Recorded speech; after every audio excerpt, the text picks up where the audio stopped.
Fragman, Azize'nin duygusal bir anıyla açılıyor.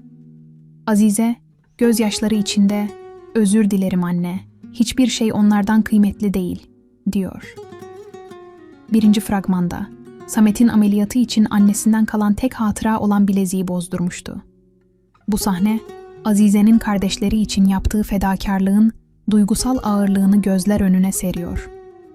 Annesinin hatırasını feda etmesi, onun Samet'e olan bağlılığını ve ailesini her şeyin üstünde tuttuğunu gösteriyor. "Özür dilerim anne" sözü, Azize'nin iç çatışmasını ve vicdan azabını yansıtıyor. Bu an, izleyiciyi Samet'in ameliyat sürecine hazırlarken, Azize'nin karakter derinliğini bir kez daha ortaya koyuyor. Devran, Azize'ye, "Ben doktorla konuşacağım, bugün acil bir şey olursa beni arıyorsun," diyor. Azize, "Gerçekten buna gerek yok Devran, sen işine bak," diye karşılık veriyor.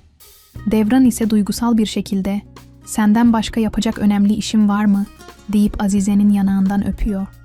Bu sahne, Devran ve Azize'nin birbirine olan derin sevgisini ve samimi bağlarını gözler önüne seriyor. Devran'ın "Senden başka önemli işim var mı?" sorusu, Azize'yi her şeyin üstünde tuttuğunu gösteriyor, Azize'nin ise ona karşı aynı duyguları beslediği hissediliyor. Yanağından öpme anı, hem romantik hem de koruyucu bir jest olarak yürekleri ısıtıyor. Ancak Fırat'ın Azize'ye olan ilgisi, intikam planının bir parçası olabilir. Vahap'tan intikam almak için mi Azize'ye ilgi gösteriyor, yoksa gerçekten aşık mı?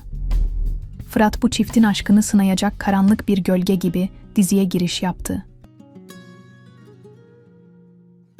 Melis, Cemo'ya "Gitti mi o?" diyerek duyguyu soruyor.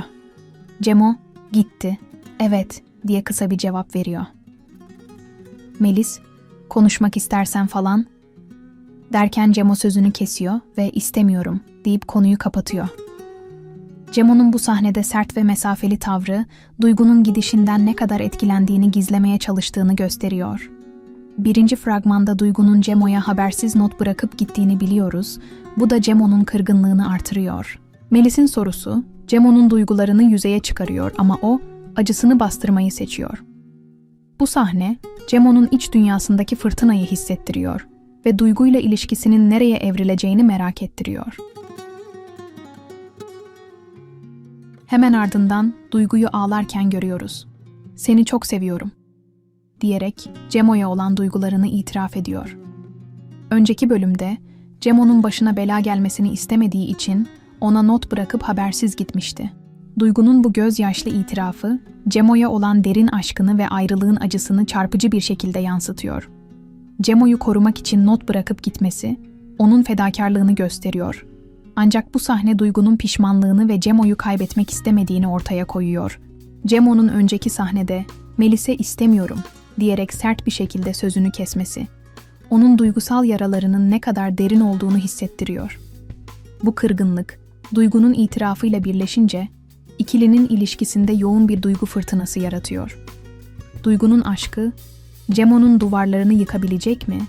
Yoksa Cemo, geçmişin acılarıyla Duygu'ya mesafe mi koyacak?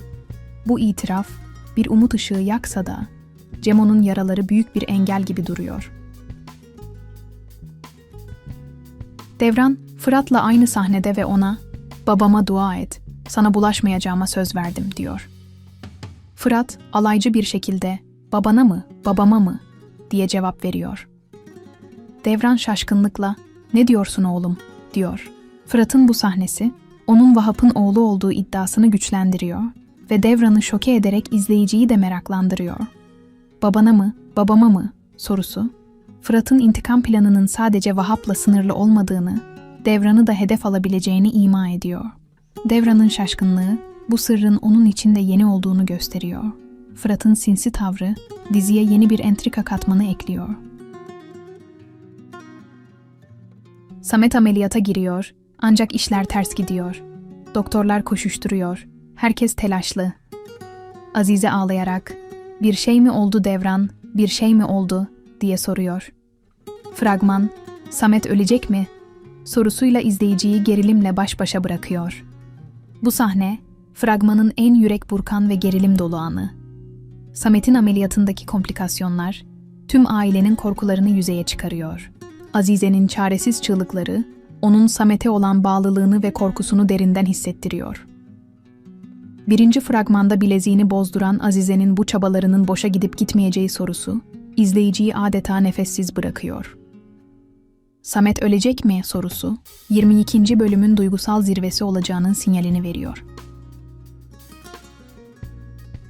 Sahipsizler 22. bölüm 2. fragmanı, duygu seli ve gerilimle izleyiciyi ekrana kilitliyor. Azize'nin fedakarlığı ve Samet'in ameliyatındaki belirsizlik, kardeşlik bağlarını bir kez daha merkeze alıyor.